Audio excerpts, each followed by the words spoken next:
In my opinion, being productive is all about making sure you're working on things that you actually enjoy. Because if something's fun, you'll be much more motivated to do it. Some tasks, however, like studying for an exam or writing a sales page for your business, can seem overwhelming, and you end up procrastinating and putting them off because it's difficult to motivate yourself to do them at all. Procrastination is a problem that everybody faces, and it isn't a problem of laziness. It's much more to do with how we regulate ourselves and our emotions towards that work. To beat procrastination, we often need to understand why we're putting things off in the first place. So to help you out, I've pulled together 30 tips that will help you to first address the root cause of your procrastination and then implement strategies to keep your motivation levels high. So hit that subscribe button and let's jump into it. Now, one of the first steps to changing any behavior is to become much more self-aware of that behavior in the first place. How often are you putting things off? What sorts of things do you put off? And do you get productivity guilt afterwards? To answer these questions, you might want to take a quick online quiz, such as this one designed by Psychology Today. And this can really help you to understand just how bad your procrastination is. Procrastination isn't caused by laziness. It's often actually to do with our emotions towards a task. It's therefore really important to first figure out why you're procrastinating. For example, I remember putting off revising for a cardiology exam in my first year at med school as I simply had no idea how to actually revise or what was coming up on the exam, and I was too scared to ask anyone for help. Equally, you might be putting off revising or doing work because if you get a poor grade, you then have the excuse of not having worked in the first place rather than the more stark reality that you're not good enough and need to ask for help. Try to be honest with yourself and get to the root cause of that problem. When you feel stressed and overwhelmed, you tend to put off doing work, but you might be surprised to find that if you write down the tasks you're actually putting off, the situation seems much less overwhelming. It's an easy fix that makes a big difference. Try writing things down and you'll be less likely to put things off. Getting started is the hardest part of doing work. I often find that getting the work up and open in front of me really helps to get me started as easily as possible.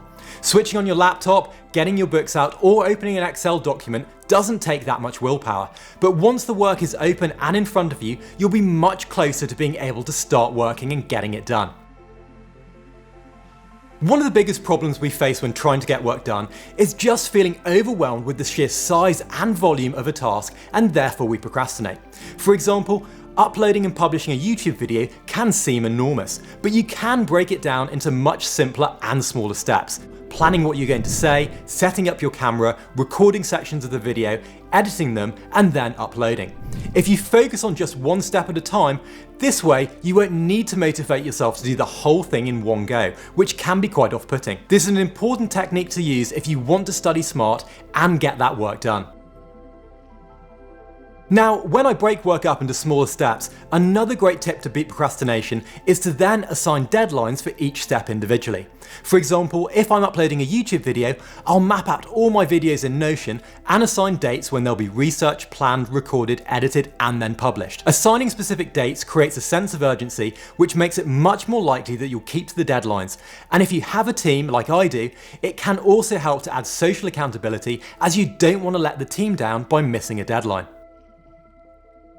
Jim Rohn famously said that you're the average of the 5 people you spend the most time with. If you hang out with people who always put things off, you'll probably adopt their habits. And in the same way, if you hang out with highly motivated, hard-working people, you'll be much more like them and you're more likely to get work done. I've been really lucky as I've always been surrounded by hard-working medics, and I'm in a group with lots of entrepreneurs running large businesses, and so getting work done and developing myself feel pretty normal. So be smart about who you hang around with and find people who will help you stay on the straight and narrow. That doesn't mean to say you can't have fun, it just means you need to find friends who balance hard work and relaxation. Now, when you tell other people about the things you want to do, you'll be more likely to actually do them. This is called accountability, and it happens because you want to be seen as someone who keeps their word. If you work in a team and you don't want to let your teammates down by missing deadlines or not completing tasks, you'll want to get things done. But even if you're a solopreneur or a student revising by themselves, you can tell your friends and family about what you're working on, or you can post to a blog or a community to hold yourself accountable. Now, if you want to stay motivated, you need to have some driving force that makes you get up and do the work every single day. This often comes from a position of frustration. If you're an entrepreneur, maybe you've seen a problem and you feel like you need to fix it. Or if you're studying for an exam, maybe you know you need to get top grades. Sometimes, however, we can become a little bit too comfy and we often forget that frustration. For example, if your TV is right next to your work area or you work from your comfy bed, if your environment is making it hard for you to get things done, just change it up. Sometimes all you need to do is move somewhere else, like to a cafe or a library, and sometimes you might need to be stoic and ditch some of those home comforts to regain that drive. Now, just like anything, you can teach yourself how to stay motivated and beat procrastination. You can also build up your own habits and processes that you can use whenever you start working. If you have friends who never put things off, you can learn from their processes and what they do. YouTube has loads and loads of people talking about their productivity systems and study habits, and it's important that you find a routine and system that works for you. So study how to stay motivated and then put it into practice. The best way to get yourself to do work is with timed rewards. The reward doesn't have to be that big either. For example, I used to reward myself with a quick coffee or a gym session after doing 200 active recall questions when studying for my surgical exams. Try and mix this reward up so it's not the same each time, and be kind to yourself just for showing up and getting that work done. If you struggle getting started with work or you're in a little bit of a slump, why not try this? If you lose focus or procrastinate, set a minute on a timer and tell yourself that you'll work when that minute is up. This is called an implementation intention, and it makes it much easier to get started at something as you're signaling the attention to start to yourself. This will eliminate any resistance that you might have been experiencing and reduces the time your brain has to think about reasons you should avoid starting. When I start a project that I don't really want to do, I'll sometimes take 30 seconds to imagine how I'll feel once that project is completed. I usually imagine a sense of achievement and freedom and think about how the work will help me from where I am now. This simple visualization exercise may be enough to motivate you to begin working on any project. While visualizing the outcome of doing the work can help with motivation, I sometimes go even deeper and visualize the steps I'll need to take and the process required to get the work done. This makes things seem much more manageable and is similar to what elite athletes do before games. Research shows that visualizing and focusing on the process is critical to success. If you're procrastinating on a task, take a few moments to think about what you'll need to do to complete it. This kind of visualization is like practice for your brain. When you know why you want to do something, you'll be much more motivated to actually do it. When I was studying for medical finals, I sometimes forgot why I was studying in the first place, which is of course to be a doctor, and I instead complained about why I needed to learn things like neurology.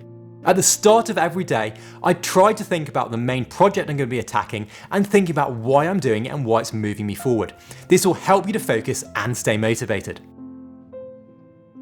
Now, if positive visualization isn't helping you to beat procrastination, research shows that negative visualization can be powerful too.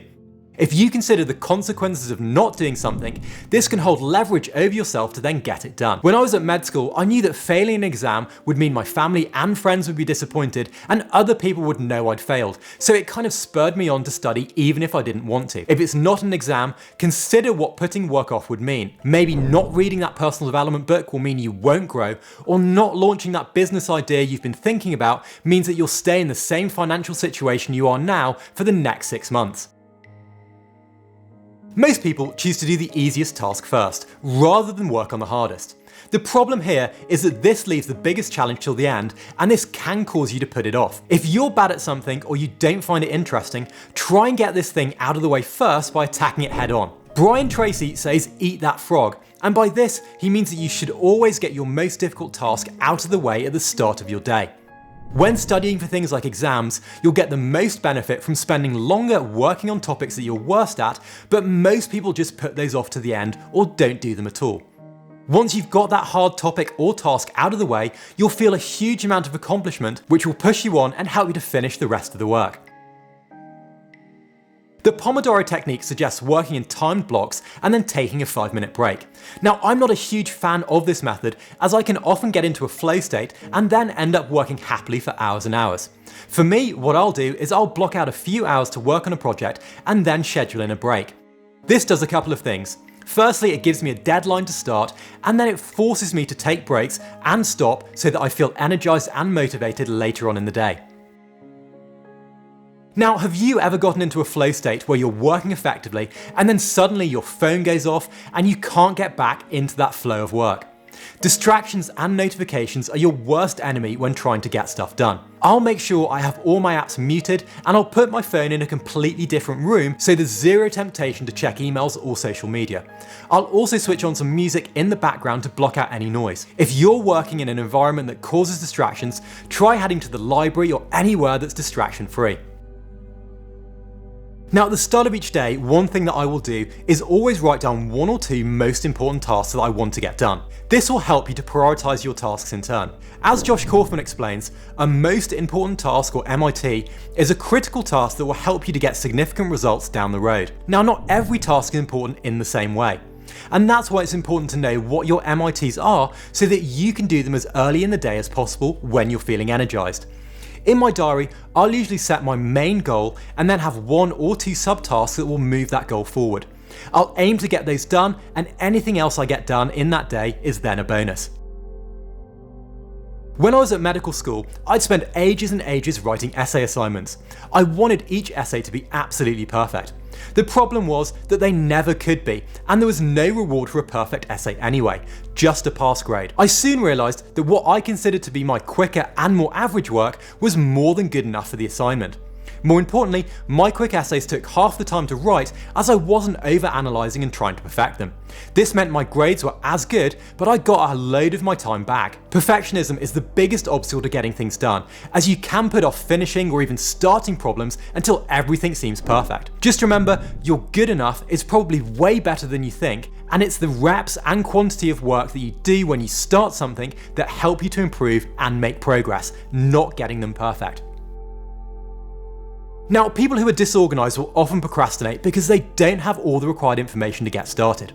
Before you begin at anything, spend a little bit of time researching what's required, get an idea of what the work you're doing needs to look like, and create an action plan that allows you to be successful. If you're revising for an exam, this might be simply getting hold of the exam syllabus and some past papers and speaking with previous successful students and asking them what books and websites they used to pass the exam from. Once you know this, you can then create a revision timetable and get going. Basic organisation like knowing when and where the exam is will also help to reduce anxiety, and this helps you to study much more effectively. So get organised.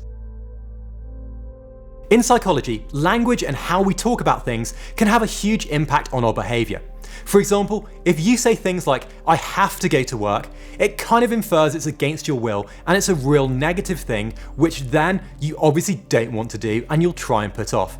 If, on the other hand, you switch up your language and say something like, "I get to do this work today," it implies it's your choice and that you're grateful for the opportunity to have that work at all. Changing that negative attitude to a positive one will help you to feel much more motivated and stop you putting things off.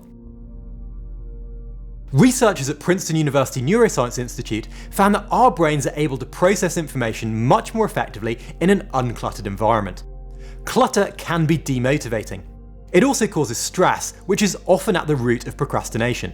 I'll usually try and tidy my workspace at least once or twice a week, and I'll try and make my desk as fun to work from as possible, with everything I need, like my podcasting mic, my camera setup, and my computer and lights all easily accessible, so there's no excuse to not switch them on and get going. If a task takes 2 minutes or less to complete, then do it now. This is a tip from David Allen's best-selling book, Getting Things Done. When you have a lot to do, you may notice that you tend to put things off.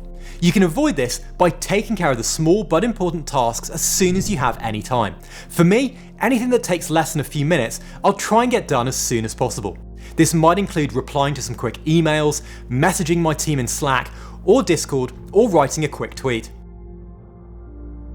When you jump from one project to another, you aren't going to get very much done. Research has shown that doing more than one thing at once is less effective than doing one thing well. To reduce procrastination, it's best to finish one task first before moving on to the next. When you finish the first task, you'll feel like you've accomplished something, which will give you a boost of motivation to get the next thing done. Now, unfortunately, you won't be able to beat procrastination overnight. This means that you need to build up your ability to focus over time. Just like an athlete, you need to build up things like willpower and your ability to work for longer periods without distraction. Start with small blocks of time like 20 minutes and then challenge yourself to stay focused for 30 minutes the next time. As the weeks go by, you'll become a lot more focused than when you first started. Gratitude improves your psychological health and increases your mental strength. These factors are linked to motivation. The more you practice gratitude, the easier it will be to find motivation to get work done. At the start of each day, I'll usually write down 3 things that I'm grateful for, and then at the end of the day, I'll reflect on everything that I've accomplished. This helps to get me into the right mindset and builds a positive, grateful attitude towards work. It can be easy to let work get on top of you, and so having a gratitude journal is a great habit to help give perspective and keep you motivated. Some days, I just won't feel quite as motivated as others. Maybe I've been up working late on a project, or I'm not as energized as normal. Instead of just forcing myself to work, knowing I'll lose focus and may procrastinate, I'll often switch up my routine and head to the gym, take a walk, or grab some coffee. It's better to grab a break and recharge than to just sit at your desk knowing you're not going to be productive. When I was running a 7-figure business, working as a surgeon and revising for exams, my calendar was insanely busy, and trying to find time to get work done was a real challenge. One thing that completely changed how I approached time management was to put my own time first and schedule appointments with myself. Rather than letting other people take up my time with meetings or work commitments, I'd actively schedule time for myself to complete projects or even just to read some books on strategy and self-development. This hugely helped my ability to prioritize my time in a more practical way, and it stopped work getting bumped or being put off. So that was 30 tips to stop procrastination and find motivation to do work. If you find this video useful, then do hit that like and subscribe button, and I have some other really great productivity tips and deep dive videos which I'll put up here. I hope you have a really fun and productive week, and I'll catch you again next time.